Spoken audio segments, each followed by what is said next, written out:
The wrong number.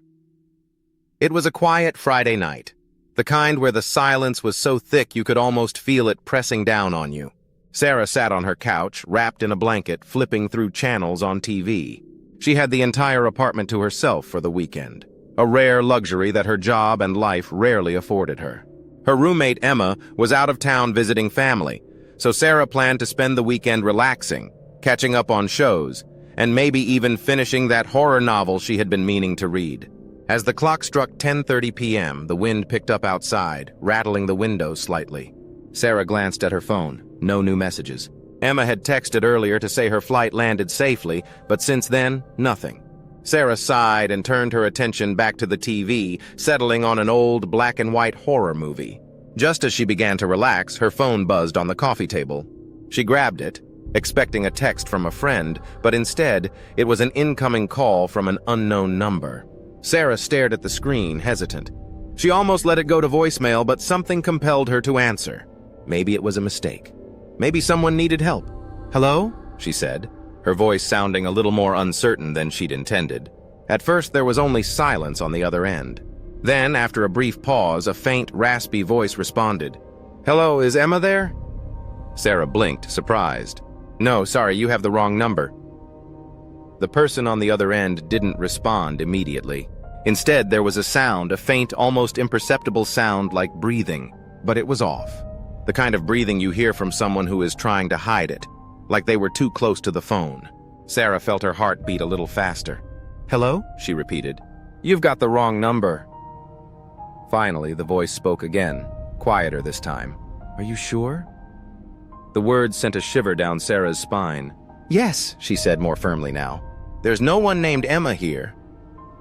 The line went silent for a moment, and then the call abruptly ended.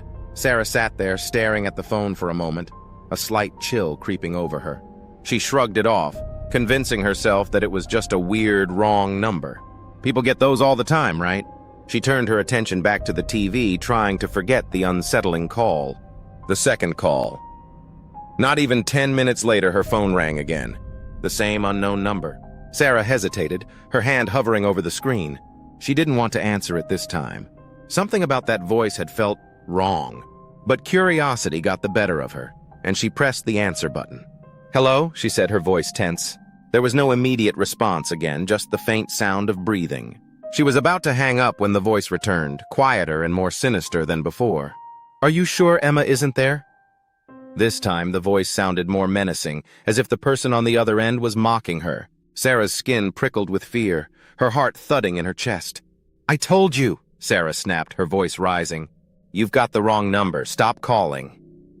She hung up quickly, her hand trembling as she placed the phone back on the coffee table. Her mind raced, trying to rationalize what had just happened. Maybe it was just a prank, some creep trying to scare her. But how did they know Emma's name? Sarah took a deep breath, trying to calm herself. It was probably nothing. Just a coincidence. But even as she tried to convince herself, she couldn't shake the feeling that something was very, very wrong. She picked up her phone and sent a quick text to Emma.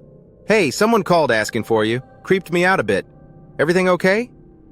She waited, her eyes flicking between her phone and the TV. Minutes passed, but no response. Emma was probably still with her family, too busy to check her phone. That's what Sarah told herself anyway. The third call. Just as she was about to get up and make herself some tea, the phone rang again. The same number. Sarah's heart skipped a beat. She didn't want to answer. She didn't want to hear that voice again. But her fingers moved on their own, and before she could stop herself, she had picked up the call. "Stop calling me!" she yelled into the phone. But this time, the voice didn't ask for Emma.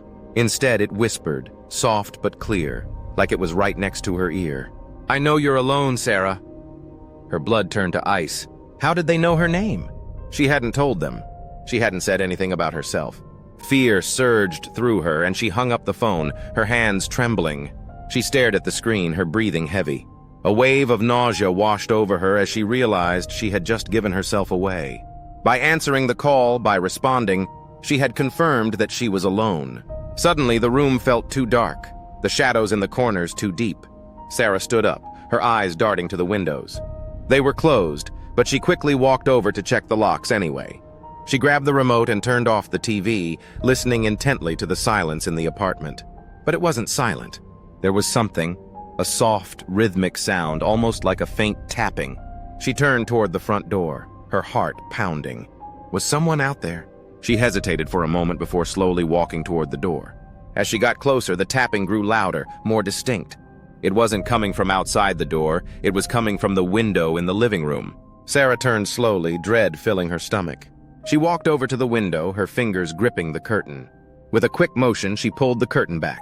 There was nothing, just the streetlights casting long shadows on the empty sidewalk. The tapping had stopped. Her phone buzzed again. This time it wasn't a call, it was a text. From the same unknown number. "Look outside." Sarah's hand shook as she stared at the message. Her heart raced and her skin crawled. She didn't want to look. She didn't want to know what was waiting for her outside. But her body moved on its own, driven by a twisted sense of fear and curiosity. She walked over to the window again and looked out. Nothing. The street was empty. But then her phone buzzed again, and another message appeared. "I'm closer than you think." Sarah's breath caught in her throat. She quickly backed away from the window, her mind racing. Who was this? How did they know her name? And how did they know she was alone? She glanced at the door, wondering if she should run, get out of the apartment and head somewhere, anywhere. But a small voice in her head told her it was too late. Whoever was on the other end of those messages was watching her. The final call, her phone rang again. The same number. With shaking hands, Sarah answered, unable to stop herself. This time, she didn't say anything. She didn't have to. "I'm inside." The voice was so close she could almost feel the breath on her neck. Sarah dropped the phone, her blood running cold as she turned around slowly. Her eyes scanned the apartment, every shadow suddenly alive with menace. There was nothing out of place, but that only made her more terrified. How could they be inside? She took a slow step toward the kitchen, her mind racing. Maybe she could grab a knife, something to defend herself. But as she moved, she heard it. Footsteps, soft but unmistakable, coming from the hallway that led to the bedrooms. She froze, her body stiff with terror. The footsteps grew louder, closer, and then stopped. For a moment, everything was silent.